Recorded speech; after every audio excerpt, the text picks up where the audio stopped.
ಅವನಿಗೆ ಹಾಂ ಹಿಂಗೆ ಹೇಳಿ ನಮ್ಮ ಯಾರಿಗೆ ಹರಿಕೃಷ್ಣ ಹರಿಹರ ಭಜನೆ ಇದೆ ನಾಡಿದ್ದು. ಎಲ್ಲಿ ಬಜಾರ್ ಸೋಮವಾರ ಭಜನೆ ಇದೆ. ನಮ್ಗೆ ಗೊತ್ತಿಲ್ಲ. ನಮಗೆ ನಾವು ಲೈವ್ ಮಾಡಿ ನಾನು ಅದ್ರ ಬಗ್ಗೆ ತಲೆಬಿಸಿ ಮಾಡಿಲ್ಲ. ಯಾರು ಬೇಕಾರೆ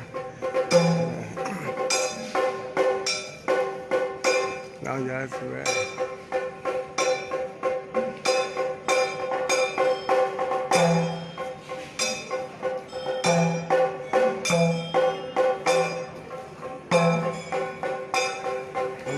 ಅವ್ನು ಕೇಳಲಿಲ್ಲ. ಅದಕ್ಕೆ ನಾವದು ಕೇಳೋದು ಹೋಗಲ್ಲ. ಅವ್ರು ಸಿಕ್ಕಿದ್ರು ಹೇಳಲಿಲ್ಲ.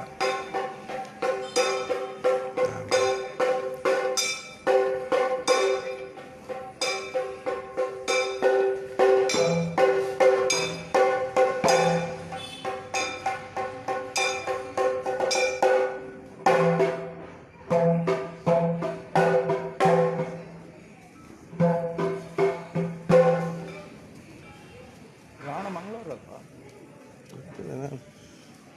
ಹೌದಾ? ಇದು ಇಳಿಕೊಂಡ ಇಳಿಕೊಂಡೆ ಇಲ್ಲಿ ಪ್ರಚಲಿತ ಇಲ್ಲ ಅಂತ.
ಜಸ್ಟ್ ಜಾತ್ರೆ ಬಗ್ಗೆ ಹೇಳಿ ಅಂದರೆ ಅವರು ನಿಮ್ಮನ್ನೇ ಜಸ್ಟ್ ಒಂದು ಮಾತಾಡ್ಸ್ತೇನೆ ಜಾತ್ರೆ ಬಗ್ಗೆ ಹೇಳಿ ಅಂತ ಹೇಳಿದೆ ಎಲ್ಲ ಜಾತ್ರೆ ಪಣಂಬೂರು ಜಾತ್ರೆ ಬಗ್ಗೆ ಸ್ವಲ್ಪ ವಿವರವನ್ನು ಕೊಡಬೇಕಾಗಿ. ಪಣಂಬೂರು ಹೇಳೋದು ಮಾಗಣ ದೇವಸ್ಥಾನ. ಇಲ್ಲಿ 10 ಮಾಗಣ 7 ಪಟ್ಟಣ ಎಲ್ಲ ಅಂತ ಹೇಳಿ ಇರ್ತವೆ. ಅಲ್ಲಿ ಎಲ್ಲರೂ ಕೂಡಿ ಈ ಪಣಂಬೂರಿನಲ್ಲಿ ಜಾತ್ರೆ ಆಗ್ತಿತ್ತು. ಹಿಂದೆ ರಾಯರ ಮನೆ ತಂದವರು ಅಂದರೆ ಪಟೇಲ್ ಶ್ರೀನಿವಾಸ ಇವರು ಅವರು ಪಟೇಲ್ ಶ್ರೀನಿವಾಸ ರಾಯರ ಪಟೇಲು ಇವರಲ್ಲ ನಮ್ಮ ದೊಡ್ಡ ಪಟೇಲ್ ಶ್ರೀನಿವಾಸ ರಾಯರ ಅಪ್ಪ ಪಿ ಸಿ ಅಲ್ಲ ಇವರು ಅವರು ಅವ್ರ ಹೆಸರು ಶೇಷಪ್ಪಯ್ಯ ಪಟೇಲ್ ಅವರ ಕಾಲದಲ್ಲಿ ವೈಭವದಿಂದ ಇಲ್ಲಿ ಆಗ್ತಾ ಇತ್ತಲ್ಲ. ಅದರ ನಂತರ ರಾಯರ ಮನೆತನಕ್ಕೆ ಬಂತು. ರಾಯರ ಮನೆತನದಲ್ಲಿ ಶ್ರೀನಿವಾಸ ರಾಯರು ಅದನ್ನು ಆವಾಗ ಕಷ್ಟದಲ್ಲಿ ದೇವಸ್ಥಾನದ ಜಾತ್ರಾ ಮಹೋತ್ಸವಕ್ಕೆ ಭಾರಿ ಕಷ್ಟದಲ್ಲಿ ಇತ್ತು.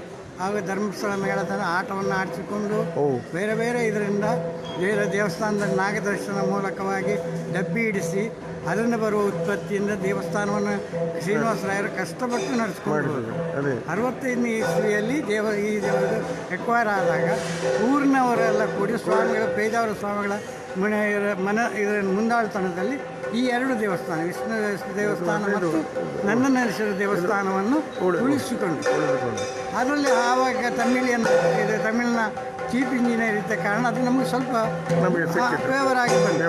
ಹಾಗಾಗಿ ಅದು ಈ ದೇವಸ್ಥಾನ ಉಳಿವಾಗಾಯಿತು. ಅದಕ್ಕೆ ಇದಾಯಿತು. ಅದ ನಂತರ ನಮ್ಮದು ಬ್ರಹ್ಮಕಲೆ ಜೀರ್ಣೋದ್ಧಾರಕ್ಕೆ ಅಂತ ಶುರು ಮಾಡಿದ್ರು. ಜೀರ್ಣೋದ್ಧಾರ 2000 ಆ ಜೀರ್ಣೋದ್ಧಾರಕ್ಕೆ ಕಲೆಕ್ಷನ್ ಹಾರ್ಬರ್ನ ಎಲ್ಲ ವರ್ಕರ್ 1 ದಿವಸದ ಸ್ಯಾಲರಿಯನ್ನು ನಮ್ಮ ದೇವಸ್ಥಾನಕ್ಕೆ ಕೊಟ್ಟ ಕಾರಣ ನಮಗೆ ರನ್ನಿಂಗ್ ಎಕ್ಸ್ಪೆನ್ಸಸ್ ಏನಿತ್ತು ಅದು ಆವಾಗ TR ಭಟ್ರ ಆ ಇದರಲ್ಲಿ ಮುಂದಾಳತನದಲ್ಲಿ ಅವರು ಮುಂದಾಳತನದಲ್ಲಿ ಅಲ್ಲೇ ಎಲ್ಲವರನ್ನು ಒಟ್ಟುಗೂಡಿಸಿ 1 ದಿವಸ ಸ್ಟ್ಯಾಂಡಿಂಗ್ ಇನ್ಸ್ಟ್ರಕ್ಷನ್ ಅದು ಆಗುವಲ್ಲಿ 1 ದಿವಸ ಸ್ಯಾಲರಿಯನ್ನು ಇದಕ್ಕೆ ಒದಗಿಸಿದರು. ಪರ ಊರಿನ ಇವರಿಂದ ಇದಕ್ಕೆ ಬೇಕಾದಷ್ಟು ಸಹಾಯಗಳು ಬಂತು. ಕೆಲವರು ಒಂದೊಂದು ಸ್ವಲ್ಪ ಭಾಗದ ಇದನ್ನು ನಮ್ಮ ಹೆಸರಿನಲ್ಲಿ ಅಂತೇಳಿ ಇದು ಮಾಡಿ ಸುವಾಸಿನಿ ಇದಂತೇಳಿ ಹೆಬ್ಬಾರ ಇವರು ಮಾಡಿದರು. ಹಾಗೆಯೇ ಬೆಂಗಳೂರಿನ ಮಡ್ರಾಸ್ನ ರಾಮಕೃಷ್ಣ ಅವರು ಇದೆಲ್ಲ ಮಾಡಿಕೊಂಡು ಪರ ಊರ ಸಹಕಾರದಿಂದ ಈ ದೇವಸ್ಥಾನ 2001ರಲ್ಲಿ ಜೀರ್ಣೋದ್ಧಾರ ಆಗಿ ವೈಭವದಿಂದ ಈಗ ನಡೀತಾ ಇದೆ. ಇಲ್ಲಿ ಈಗ ಪ್ರತಿಯೊಬ್ಬರು ಹೊರೆಕಾಣಿಕೆ ರೂಪದಲ್ಲಿ ಅಕ್ಕಿ ತರಕಾರಿ ಎಲ್ಲವನ್ನು ಎಲ್ಲಿವರೆಗೆ ಹೇಳಿದೆ ಇಲ್ಲಿ ನೋಡುವ ಅನ್ನದಾನ ಶುರುವಾಗಿದೆ. ಅನ್ನದಾನ ಸಂಜೆ ಬಂದವರಿಗೆ ಇಲ್ಲಿಯನ್ನು ಸುತ್ತಮುತ್ತ ಯಾವ ವ್ಯವಸ್ಥೆ ಇಲ್ಲದ ಕಾರಣ ಕಾಫಿ ತಿಂಡಿ ಏನು ಉಂಟು ಎಲ್ಲರೂ ಇದನ್ನು ನಾವು ಒದಗಿಸುವ ಕಾರಣ ದೇವರು ಅದಕ್ಕೆ 1ಕ್ಕೆ 10 ಉತ್ಪತ್ತಿಯನ್ನು ದೇವರು ಕೊಡ್ತಾ ಇದ್ದಾರೆ. ಆದ ಕಾರಣ ಪಣಂಬೂರು ಆಯನ ಹಿಂದಿನ ಕಾಲದಲ್ಲಿ ನಾವು ಪಣಂಬೂರು ಆಯನ ಅಂತ ಕರೀತಿದ್ದೆವು. ಈಗ ಪಣಂಬೂರು ಜಾತ್ರೆ ನಾವು ಇದು ಹೇಳ್ತೇವೆ. ಆದರೆ ಆ ಕಾಲದಿಂದ ಈ ಕಾಲಕ್ಕೆ ದೇವರು ವರ್ಷದಿಂದ ವರ್ಷಕ್ಕೆ ಒಳ್ಳೆ ವೈಭವದಿಂದ ನಡೀತಾ ಇದೆ. ಇಲ್ಲಿಯ ಜನರು ಸಾಧಾರಣ 6 ದಿವಸಕ್ಕೆ 10,000 15,000 ಜನ ಊಟ ಮಾಡಿ ಹೋಗ್ತಾರೆ ಅಂದರೆ ಯಾವ ಊರಿನಲ್ಲಿಯೂ ಇಷ್ಟು 9 ದಿವಸ ಕೂಡ ಅನ್ನದಾನ ನಿರಂಕಳವಾಗಿ ನಡೀತಾರೆ. ಅದು ನಮ್ಮ ಈ ನಂದನೇಶ್ವರ ದೇವರನ್ನು ನಾವು ನಂಬಿದ ದೇವರ ಅನುಗ್ರಹ ಅಂತ ನಾವು ಹೇಳ್ತೀವಿ. ಖಂಡಿತ ಬಿಡಲಿಕ್ಕಿಲ್ಲ. ಥ್ಯಾಂಕ್ಸ್. ಓಕೆ, ಧನ್ಯವಾದ.